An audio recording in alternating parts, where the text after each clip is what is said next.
Dentro del segundo Congreso Nacional de Fenómenos Religiosos, nos encontramos ahora con la profesora Mariela Mosqueira, doctora por la UBA en Ciencias Sociales y también licenciada por la misma universidad. Sí, en Sociología. En Sociología. Bueno, el segundo Congreso Nacional de Fenómenos Religiosos fue organizado por el Centro de Estudios Judaicos de la Universidad de Chile, la Universidad Alberto Hurtado, la Universidad Católica del Maule y la Universidad Andrés Bello.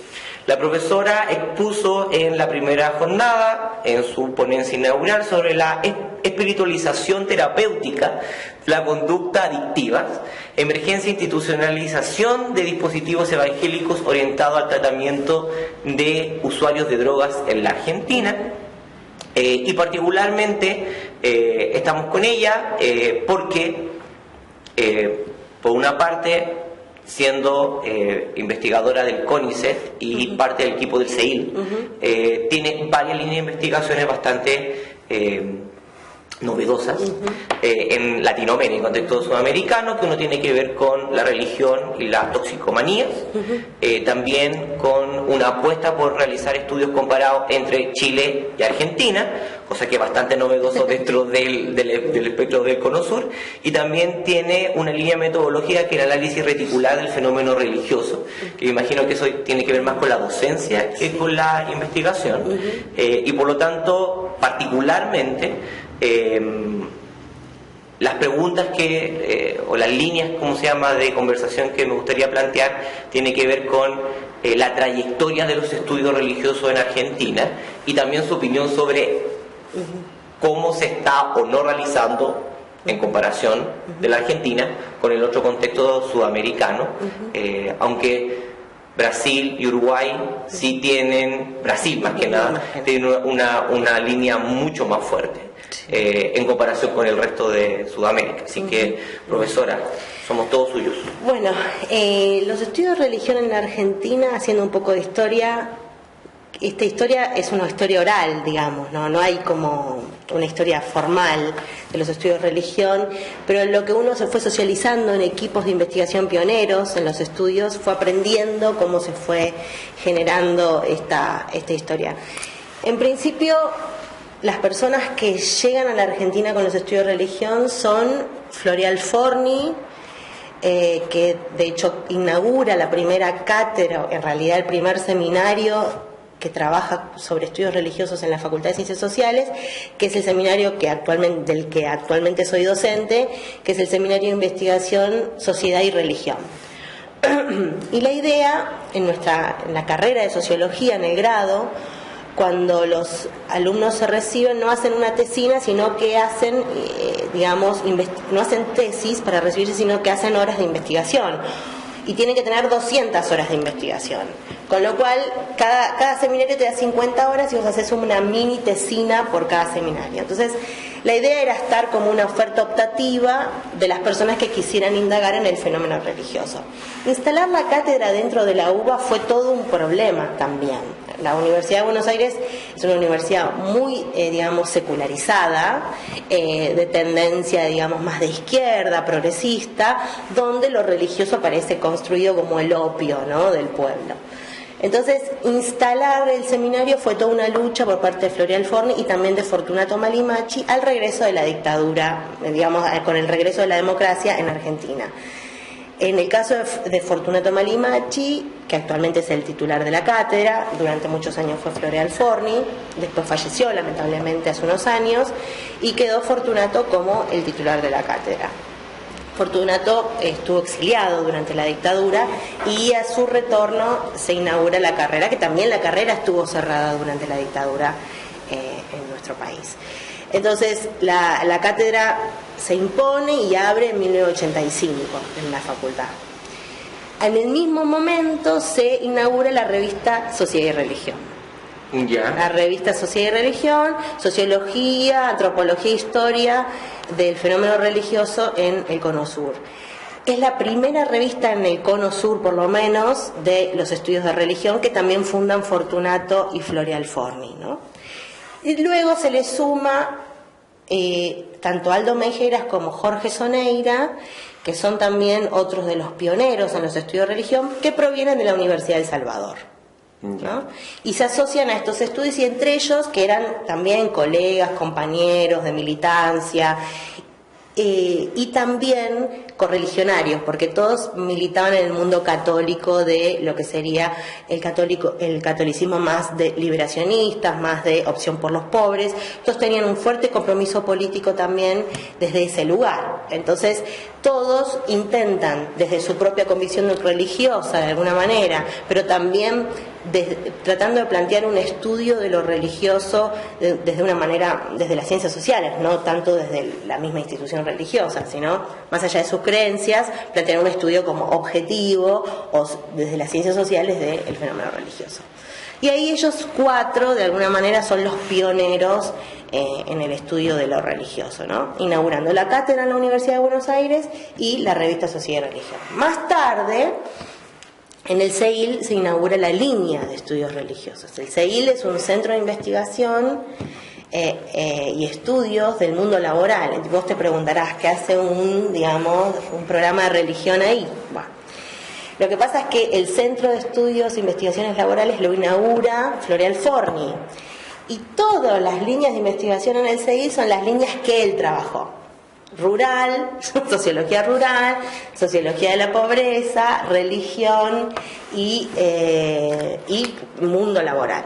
Con lo cual, acá toma como, y se vincula con el tema de mi análisis metodológico de lo reticular, ¿no? Cómo los nodos o las personas en realidad son las impulsoras de espacios, y sus propios vínculos y sus propias relaciones hacen posible la cristalización de instituciones, de cátedras, no tanto desde el Estado, sino por la propia voluntad o el impulso de sujetos interesados en estudiar lo religioso, es que se empieza a instalar el tema en nuestro país, ¿no? Desde las ciencias sociales. Eso es un muy breve resumen que te estoy haciendo. Y específicamente en los estudios de religión, toda una primera parte, digamos, desde los primeros años, los primeros 10 años, se hizo un estudio muy fuerte de la actuación de grupos religiosos durante la dictadura, y en los 60 y 70, y se hacía una sociología histórica de lo religioso, ¿no? Pensando y tratando de heterogeneizar esta mirada de la Iglesia Católica en la dictadura, ¿no? Que generalmente se asocia con una actuación de alianza con la dictadura en nuestro país, que situación distinta es la que pasa acá en Chile, ¿no? La que sucede acá en Chile. Entonces, un poco estos estudios trataron de heterogeneizar esa mirada, que si bien es cierto que hubo, digamos, en el nivel superior alianza, también había grupos dentro del mismo catolicismo que estaban, digamos, contra la dictadura. De hecho, sale la CERPAJ, por ejemplo, el Servicio de Paz y Justicia, el Premio Nobel de la Paz, que son militantes dentro del catolicismo más de corte izquierdista, liberacionista, progresista. Entonces, un poco los estudios tendían a eso. También tendían a mostrar cómo, distintos actores religiosos, como el padre Mujica, Angelelli, distintos, sacerdotes o religiosas también, actuaron, a favor, desde una mirada más progresista durante la dictadura, y tuvieron un gran protagonismo en las comunidades de base, ¿no? Sí. Entonces, los primeros estudios se orientaron más que nada a eso, y esa es una línea que sigue hasta el día de hoy en nuestro equipo. Tenemos investigadores como Soledad Catogio. Hola, buenos días. Soledad Catogio, que ella está estudiando específicamente lo que es dictadura e Iglesia Católica de manera comparativa Chile-Argentina. Esa es una línea que sigue hasta el día de hoy. Luego empiezan a emerger, con la recuperación democrática en nuestro país, el campo religioso lo que hace es un estallido de diversidades religiosas en el espacio público, de nuestro país. Se empiezan a visibilizar como nuevos movimientos religiosos. Entonces, otra de las líneas fue más una sociología de la religión más actual, que buscó entender esta diversidad religiosa novedosa que se visibilizaba en la apertura democrática. Y ahí están todos los famosos estudios sobre nuevos movimientos religiosos que permea todas las investigaciones en América Latina, ¿no? En toda América Latina el boom de los nuevos movimientos religiosos apareció. Y ahí, con el boom de los nuevos movimientos religiosos, empiezan los estudios del pentecostalismo, los estudios de la religión, los grupos afro, la religión umbanda, todos los procesos de conversión. En esta época hay muchos estudios sobre procesos de conversión, fases de los procesos de conversión, etcétera. Se buscan maneras, disparadores de la conversión, el costo de la conversión, el costo social de la conversión, y muy influido por lo que era, por lo menos en mi país, por lo que era la sociología norteamericana de lo religioso, buscando fases, ¿no? Por ejemplo, uno de las personas que más se destacan en los estudios de conversión es Alejandro Frigerio, por ejemplo, que él trae todo este bagaje teórico. Él hace su doctorado en Estados Unidos y trae todo ese bagaje teórico y permea los estudios y las discusiones de lo religioso. Después el boom del pentecostalismo también hace que Jorge Soneira y otros investigadores sean los pioneros en el tema, y ahí es en la línea que yo me entronco. Pablo Semán, Daniel Míguez, empiezan a estudiar este fenómeno de los pastores, los televangelistas, ¿no? La religiosidad popular y el pentecostalismo, no solamente estudios de religiosidad popular vinculados con el catolicismo, sino también con nuevas formas de religiosidad popular donde el pentecostalismo aparece como destacado. Otra de las líneas también de investigación es todo lo que es los grupos Nueva Era, también el yoga, la meditación, ¿no? Y toda esta cuestión se empieza a pensar también toda una línea. Estoy hablando de los 90, 2000, más que nada con la crisis política en nuestro país, se empieza a ver cómo lo religioso y, o sea, en términos de clase social, ¿no? La religiosidad popular, la religiosidad en sectores medios, sectores ilustrados, el anclaje de clase empieza a aparecer en los estudios, y finalmente, digamos, tenemos también toda una línea de investigación vinculada con la cultura, la cultura, las industrias culturales, que aparece también ya en mediados del 2000, con pensar cómo se producen mercancías religiosas. Ahí Joaquín Algranti, por ejemplo, acá Bamondes, por ejemplo, trabaja en esta cuestión de la materialidad de lo religioso, que es como una línea novedosa. Entonces yo creo que hay líneas clásicas, o sea, que arrancan en los años 80, digamos, como la sociología histórica del fenómeno religioso, estudios sobre catolicismo y diversidad religiosa, y diversidad dentro del propio catolicismo.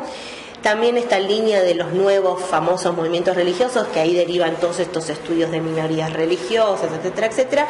Y luego líneas transversales que empiezan a pensar cómo se producen mercancías religiosas, la cuestión de clase que atraviesa todos los credos, la cuestión, otros clivajes como el de género, el de edad, empiezan a aparecer ahí un poquito. Me voy a hacer autobombo, y yo empiezo a trabajar en el tema de juventud pentecostal, y eso fue lo que hice yo en mi tesis doctoral. Y un poco pensar el pentecostalismo desde otro lugar y no sus consecuencias políticas, porque obviamente desde que se inician los estudios de religión hasta la actualidad, la pregunta dominante es ¿cuál es el cruce entre religión y política, no? Sí. Los estudios de laicidad, los estudios de secularización, y todos estos permeados por la pregunta, bueno, ¿qué consecuencias, qué relaciones hay entre religión y política, no? Pero también hay líneas novedosas vinculadas con el género, la clase, digamos, las industrias culturales, la materialidad de lo religioso. Entonces yo creo que, y esto se puede extrapolar, digamos, a toda América Latina. Digamos, hay de este tipo de... Estas mismas preguntas se están haciendo en la región, ¿no? Yo en el congreso que estuve aquí en este mes, también aparecían todas esas preguntas, cómo se cree por fuera de las instituciones religiosas, ¿no? Cómo las instituciones religiosas todo el tiempo también son dinámicas y tratan de alcanzar un creyente, ¿no? Que es muy exigente y que, digamos, se rehúsa a esta cuestión institucional, al corset institucional. O sea, preguntas que nos atraviesan a todos, supongo.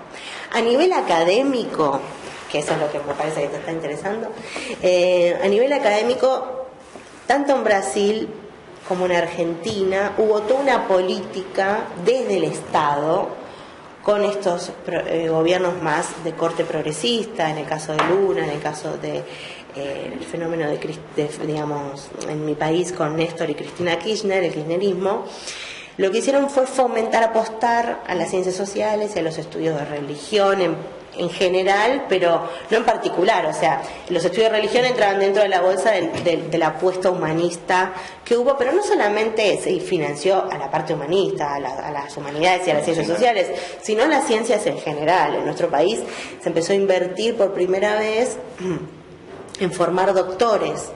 Entonces, desde el 2006 aproximadamente hasta el 2015 hubo una gran formación de doctores, magísters, y con la idea de generar equipos. Entonces, algunos equipos que ya estaban empezando a consolidarse, más que nada en el ámbito de la Universidad de Buenos Aires, empezaron a encontrar un lugar, digamos, en el CONICET, que es digamos, el Consejo Nacional de Ciencia y Tecnología de nuestro país. Entonces, estos equipos que, como te había hecho un poco el raconto, habían formado tanto la cátedra como la revista, también encuentran en el CEIL un espacio en donde estos investigadores pioneros como digamos Forni, Malimachi, Amejeiras y Soneiras empiezan a tener sus primeros becarios. Porque durante la década del 90 las investigaciones que salieron desde el CONICET fueron hechas prácticamente con plata de los propios investigadores, digamos, a pulmón. Incluso la revista, todo. En cambio, desde el 2006 al 2015 aproximadamente, aunque continúa la política, ahora con muchos recortes, con muchas restricciones, pero bueno, veremos qué pasa en el futuro. Estas investigaciones empezaron a ser financiadas por el Ministerio de Ciencia y Técnica, donde uno aplica, como acá, como en el Fondesit, sí, uno aplica los proyectos del MinCit, nosotros le decimos el Ministerio de Ciencia y Técnica, sumado a los sueldos de los investigadores y de los becarios que también financia el CONICET. Entonces, además de los sueldos, tenemos como recursos desde el Ministerio para solventar estas investigaciones, que nuestro equipo ha ganado varios proyectos. En el contexto de esos proyectos hemos hecho la primera encuesta sobre creencias y actitudes religiosas en nuestro país en el año 2008, que fue un hito fundamental para los estudios de religión, porque nosotros no medimos la religión en el censo como ustedes. Nosotros no tenemos datos. En la única censo que se midió la religión fue en el censo de 1960. Y luego, obviamente, hay encuestas privadas, ¿no?, que se hacen, pero no desde el Estado, y esta es la primera que se había hecho. Entonces, ahí ese fue un hito para los estudios de religión en mi país, por lo menos central, a poder haber hecho esa encuesta, y que la vamos a repetir el año próximo, en el año 18. Que también estamos, con un financiamiento desde el Estado, desde el CONICET, vamos a poder hacer con mucho esfuerzo, porque los financiamientos ahora son un poco más magros, bastante más magros, poder hacer la encuesta en el contexto de un proyecto más general sobre familias. Un poco es esa la historia de los estudios de religión y este apoyo que vino desde el Estado. Obviamente la Universidad de Buenos Aires también tiene un fondo de investigación, pero es muy menor, muy pequeño. En nuestro país ahí hay una comparación clave. Las universidades financian poco las investigaciones, los sueldos docentes son muy bajos, entonces nosotros, el investigador, más que nada pertenece a un centro de CONICET hoy por hoy. Su sueldo más grande es del CONICET y su sueldo más pequeño es de la Universidad de Buenos Aires. Y vos tenés exclusividad con el CONICET, no con la universidad. ¿Se entiende? Sí. Es como al revés. Entonces, además, el CONICET, por ejemplo, si vos tenés un cargo muy alto o tenés varios cargos en universidades, se te descuenta de tu sueldo del CONICET, porque vos sos investigador exclusivo del CONICET. Entonces, hubo como, desde el 2006 al 2015, como mucha inversión para la formación de doctores. Estos doctores formaron parte de equipos, pero con el cambio de administración en nuestro país, el macrismo, apuntó a recortar, en ciencia y técnica y a limitar los ingresos a carrera. Entonces estamos con el problema de que muchos doctores ya formados no van a poder insertarse a la academia. y va a pasar situación similar a la de acá, que el Estado financia becas, profesionaliza doctores y después no los inserta en estructuras ni universitarias ni académicas propiamente dichas. Entonces, en nuestro área tenemos el caso de 4 o 5 colegas que son líneas de investigación muy novedosas, claves para los estudios de religión, como por ejemplo los estudios sobre sindicalismo y religión, estudios sobre funcionarios públicos y religión, y sobre, digamos, funcionarios de alto rango, como senadores, como ministros, y todo lo que son redes religiosas y articulaciones con el Estado, que esas líneas de investigación lamentablemente van a morir, porque el Estado ha decidido recortar el ingreso a carrera, incluso yo creo que en el futuro se va a cerrar. Entonces hay como esta política que todo aquello que se invirtió después, no sé cómo vamos a poder reconvertirlo. Nosotros como área estamos haciendo esfuerzos enormes para sostener ese capital humano que todos formamos, entre todos formamos. Incluso para nosotros como investigadores no vamos a poder, o sea, se nos ve la dificultad de formar recursos humanos y de poder formar nuestros equipos también. Entonces, nos atraviesa a todos esta nueva situación, que esperemos que el gobierno recapacite y pueda ver, digamos, el valor, ¿no?, de la inversión en ciencia para un Estado, para un país, ¿no? Sí, es bastante singular como particularmente como este apoyo a la academia y posteriormente que fue un periodo bastante pequeño pero bastante fructífero a la vez, en términos de publicaciones, de investigaciones, de tesis doctorales de alto nivel, y posteriormente que lisa y llanamente esta gente no puede traspasar el conocimiento.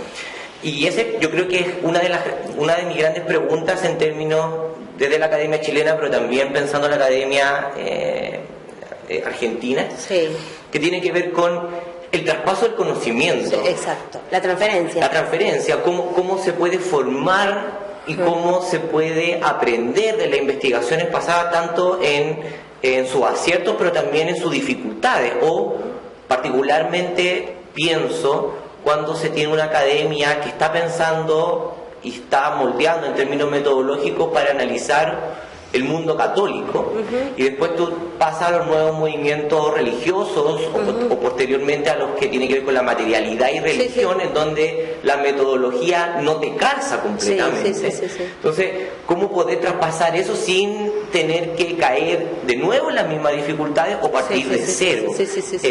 Y eso técnicamente lo da los grupos de investigación formados por el CEIL o financiados por el CONICET. Y si tú técnicamente haces desaparecer los seminarios, o hace desaparecer al CEIL, o hace desaparecer a estos esas líneas mueren. Esas líneas mueren y lógicamente es partir de cero de nuevo.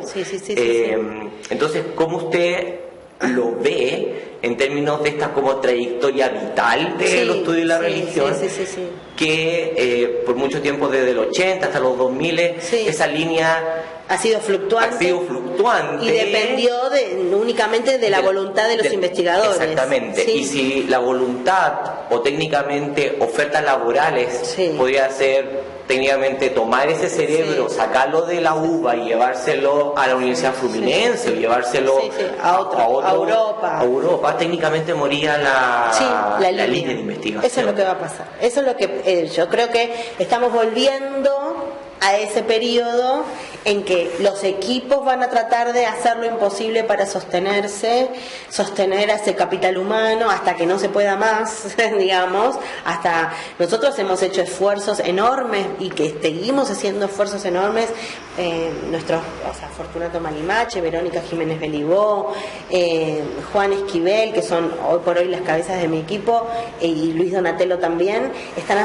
haciendo esfuerzos enormes por sostener a esos becarios, por sostener a esos doctores, insertándolos en espacios docentes, ofreciéndoles espacios en el ámbito, digamos, privado, vinculándolos con universidades en el exterior, pero para hacer pasantías, pero con la idea de que se sostengan, no se vayan, no se vayan a trabajar de otra cosa, a dejar de estudiar lo religioso, ¿sí? Pero yo creo que estamos volviendo como a esa etapa inicial, ¿no? Estamos volviendo, o sea, hubo un proceso inicial muy fluctuante, muy, digamos, dependiente de la voluntad de los investigadores, después se institucionalizó eso, el Estado financió, esos equipos de ser minúsculos crecieron. Por ejemplo, actualmente en mi equipo de investigación somos 12 investigadores y como en total 20 con becarios y todo, o sea, tenemos muchos becarios. Yo actualmente estoy codirigiendo con la doctora Verónica Jiménez Galibó a una chica, Natalia Fernández, que está estudiando todo lo que es Boy Scout, militancia juvenil católica, Boy Scout y Acción Católica en Argentina. O sea, a nosotros nos encantaría que Natalia pudiera continuar con su línea de investigación y seguir enriqueciendo los estudios del catolicismo en nuestro país y pensar las militancias juveniles también desde el clivaje religioso, porque la mayoría, por ejemplo, de los estudios sobre juventud y política se vinculan solamente con el ámbito partidario, con el ámbito de los movimientos sociales, y en nuestro país específicamente el clivaje religioso es central para la militancia política juvenil. Es un espacio de formación de cuadros, Acción Católica, incluso Boy Scout, a lo largo de la historia de nuestro país.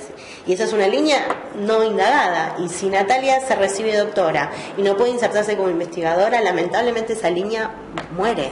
Sí, y conversando con este tema institucional, le consulto particularmente con la importancia de los estudios comparados, pero también con la imposibilidad de hacerlos si es que no puedes tener la seguridad que hay una institucionalidad que te esté apoyando, porque si ya los recursos, ya la movilidad en términos de poder realizar una investigación dentro del ámbito académico nacional es mucho más difícil, hacer estudios comparados ya es un paso que necesitas una seguridad institucional mucho más fuerte. Entonces, por una parte, le consulto sobre la importancia de hacer estos estudios comparados latinoamericanos para poder entender las dinámicas enormes que se dan en Latinoamérica en términos de diversidad de apuestas,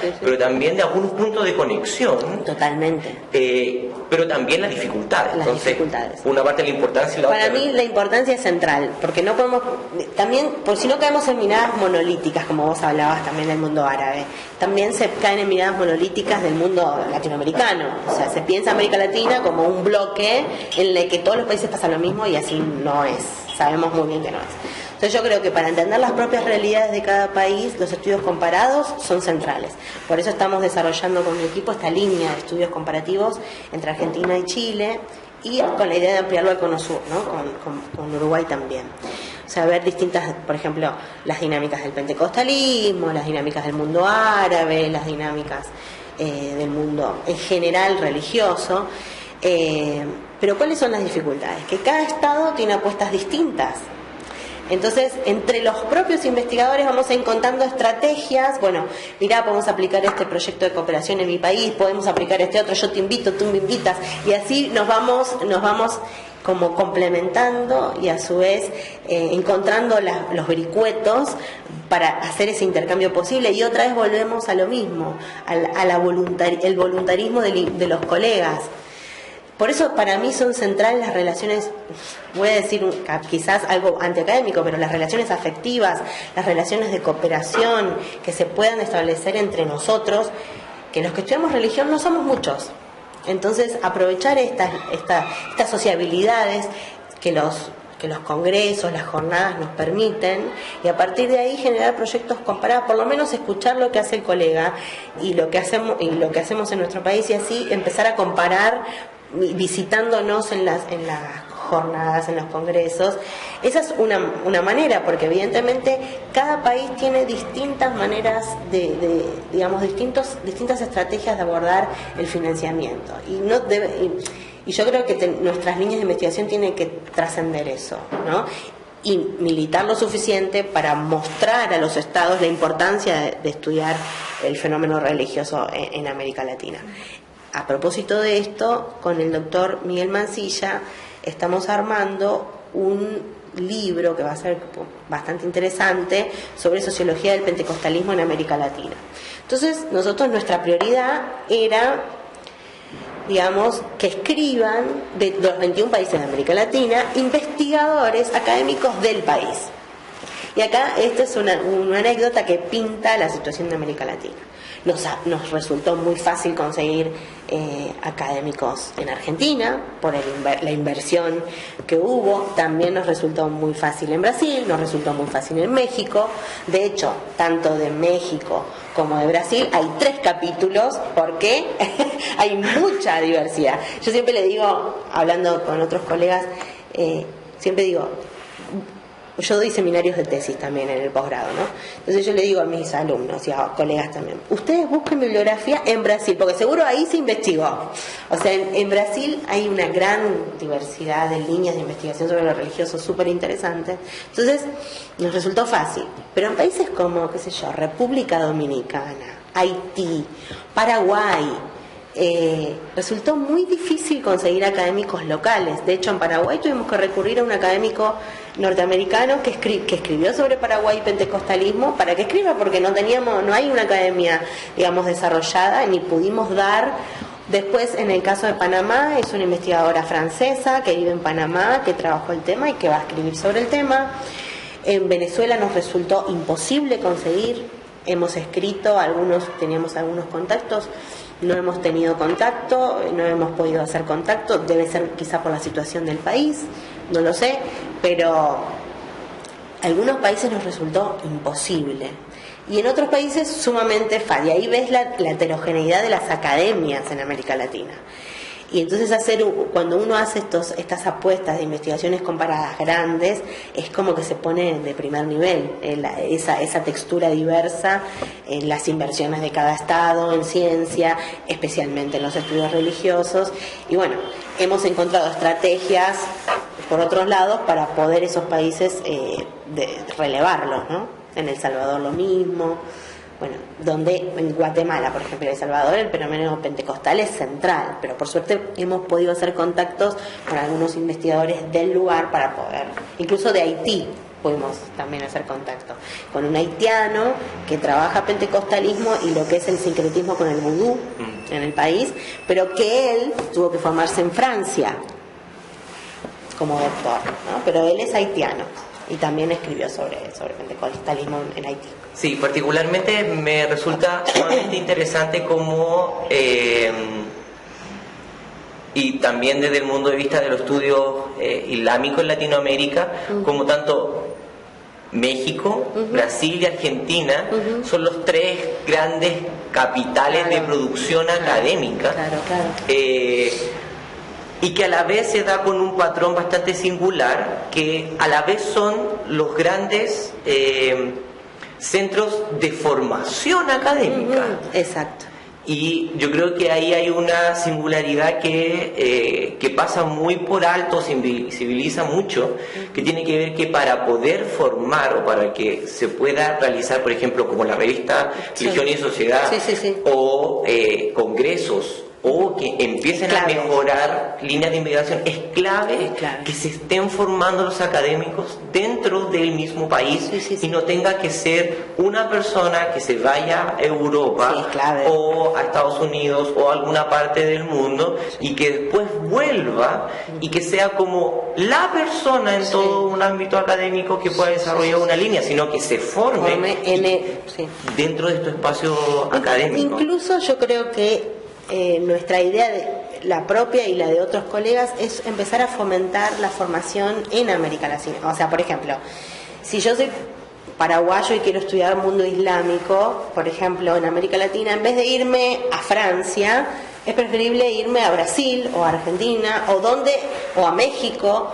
Yo estoy o sea, si bien sigue existiendo toda una cantidad de colegas que se deslumbran por ir a Francia porque les den un lugarcito en una jornada, Yo hago como academia contrapelo, yo quiero venir a Chile, yo quiero ir yo y otros colegas, ¿no? Que preferimos circular por Chile, por Paraguay, por Uruguay, por Brasil, con colegas que trabajen la misma textura, sino que vamos digamos, a hacer.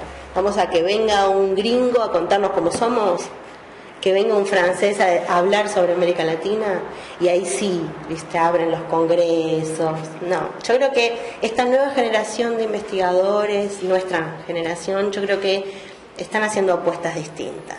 Quizá el paradigma de los estudios del poscolonialismo, del decolonialismo, nos hicieron, digamos, reflexionar acerca de nuestras propias texturas, y estamos atravesados por esos debates, y eso nos hace mirar, digamos, distinto estas cuestiones, aunque obviamente todavía persisten muchísimos colegas que si no vas a Francia no sos sociólogo, si no te bautizaste. Yo no conozco Europa, con eso te digo todo. También porque, bueno, también esta apuesta desde el Estado en mi país, por ejemplo, hizo que otros sectores sociales ingresemos a la academia, ¿no? Y eso, quieras o no, yo vengo de sectores obreros, de sectores populares, soy la primera universitaria en mi familia, la primera que terminó la secundaria, la primera universitaria, sí, y entonces vengo de otra cultura, entonces tengo otros intereses, ¿no? Entonces, y como yo, muchos otros colegas que venimos de otros sectores sociales donde las apuestas son distintas, ¿no? Donde venimos, sabemos, conocemos, venimos de esas matrices y queremos entenderlas desde la propia mirada, ¿no? No necesitamos que un gringo nos diga, nos explique cómo somos, nuestra historia, lo que tenemos que hacer, no. Sí, me parece muy interesante particularmente esa apuesta, sobre todo desde mi perspectiva, desde el mundo árabe, que tiene que ver con la apuesta sur-sur. Sur-sur, exacto. Y lógicamente no despreciando los aportes del norte, pero sí haciendo una lectura de crítica de colonial, y además poder potenciar investigadores que puedan ir a, por ejemplo, el mundo árabe, al Magreb, al Mashriq, o con los nuevos convenios que tienen que ver con la Universidad de Shanghái. De Shanghái, sí, eso te iba a contar. Particularmente para que puedan ponerse en contacto estos dos grandes continentes, el núcleo investigativo, sin tener que hacer el paso por Estados Unidos o Europa. O sea, la escala. Así como soy crítica, capaz que visceral, de como esas trayectorias clásicas, por lo menos de la sociología, de bautizarse en Estados Unidos o en Francia, quizás fui muy visceral, pero yo creo que sí podemos nutrirnos de yo soy fascinada por la sociología norteamericana, fundamentalmente todo lo que es el interaccionismo simbólico a mí me nutrió mucho, pero siempre desde una mirada crítica desde América Latina, o sea, y esta cuestión de generar, por eso te digo, esta nueva generación hizo que aparecieran como alternativas distintas a los centros, las grandes metrópolis. Si bien China o Rusia son también núcleos de poder, no digamos que son el tercer mundo, no, digamos, yo creo que son otra alternativa distinta para también de formación. Por ejemplo, eso te quería contar, en mi centro de investigación se formó, se llama CIMI, Centro de Investigaciones Multi-Internacional, después te voy a pasar exactamente el nombre, pero es un centro ahí está, Centro de Investigaciones Mixto Internacional, CIMI, CIMI, que es una de las primeros centros mixtos internacionales que hay entre dos estados, que fue como un hito clave dentro del CONICET, y nosotros nos sentimos muy orgullosos. No es algo que surgió de un día para el otro, es muchas idas y vueltas, ¿no? Todo se inició con un viaje de un colega nuestro, Joaquín Algranti, que fue invitado por China, ¿no? Allá, porque bueno, conoció académicos chinos en un viaje en Estados Unidos, les interesó su trabajo y lo invitaron a China, y ahí empezó el intercambio para generar este espacio de investigaciones comparadas. Después, por supuesto, con el apoyo de Fortunato Malimachi, esto se pudo potenciar muchísimo. Y actualmente están, digamos, Fortunato Manimachi a cargo del director del CIMI, junto con Nicolás Damín, otro colega que vino hace poquito también acá a Chile, que en este momento está en China, y la idea es hacer estudios comparados de globalización y religión y cultura general entonces la idea es hacer intercambio tanto de becarios como de profesores y generar líneas de investigación, digamos, comparada, con lo cual ya la dificultad idiomática para arrancar no es un desafío fácil, no, es un gran desafío.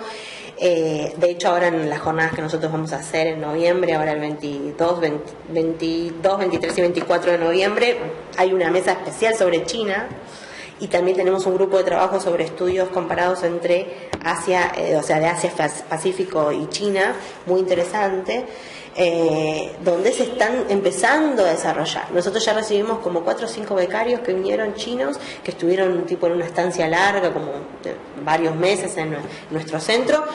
Investigadores nuestros están en Shanghái, lo cual supone, si bien hay financiamiento, no es total. También es una apuesta del propio investigador estar en China, vivir en China y encontrar líneas de investigación comparadas, ¿no? No es tan fácil, digamos. Actualmente Nicolás Damín está trabajando todo lo que es sindicalismo y religión comparado, también el tema del mundo empresarial, religión y mercado, o sea, encontrar como esta cuestión, esa beta cultural que vos señalabas al comienzo.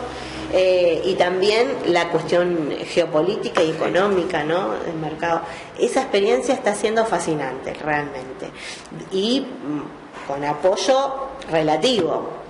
O sea, si bien hubo apoyo, ahora depende mucho de nosotros, de los propios investigadores, que eso se sostenga, ¿no?, más en este nuevo contexto político. Sí, bueno, le agradezco, profesora, por todas sus reflexiones. Hablé muchísimo. No, para nada, fue sobre todo porque también en términos académicos, pero también en términos institucionales y también una apuesta futura, en esta heterogeneidad que se da en Latinoamérica, también poder traspasar esa experiencia y esos conocimientos a Chile, pero también al resto del Cono Sur, sobre líneas investigativas, pero también como estas líneas investigativas por una parte están atravesadas por la buena voluntad, que no debería ser así, pero está atravesada por la buena voluntad de los mismos académicos nacionales, y por otra parte con una relación bastante sinuosa con sus propias instituciones y con sus propios estados, que perfectamente puede dar el vamos, pero también pueden cortar líneas de investigación de un fenómeno que en el mundo actual se está volviendo a poner en boga, que es el tema de la religión, que por una parte de los estudios más laxos decían secularismo se va a poner este espectro religioso, que eso no sucedió jamás, ni sucederá, que fue una apuesta discursiva bastante interesante, teórica, pero que al final en el mundo latinoamericano y mundial nunca pasó. Así que le agradezco muchísimo por su tiempo y gracias por a vos. Muy buena voluntad. No, gracias profesora. a vos. Yo simplemente la última reflexión es que depende de nosotros, de nuestros vínculos, de nuestras sociabilidades, de nuestra cooperación, no solamente seguir instalando el tema del fenómeno religioso como importante y vital dentro de los estudios de las ciencias sociales, sino también para seguir militando para que estos estudios sigan siendo financiados por organismos públicos y también, ¿por qué no?, del sector privado. Yo creo que esa es la gran apuesta. Y organismos de la sociedad civil en general. Sí, para que lógicamente siga esta línea investigativa y que no quede como... Pero fundamentalmente por organismos públicos. Sí, lógicamente. para que sea una línea a futuro, y que no quede o que no vuelva de nuevo esta sombra del pasado donde el voluntarismo era lo que movía la academia. Pero sí, a lo largo de la historia podemos ver que el voluntarismo y la cooperación entre investigadores es central. Es la clave. Para instalar el tema y para que se logre financiar desde los organismos públicos. Eso. Así que, gracias. Muchísimas gracias. De nada.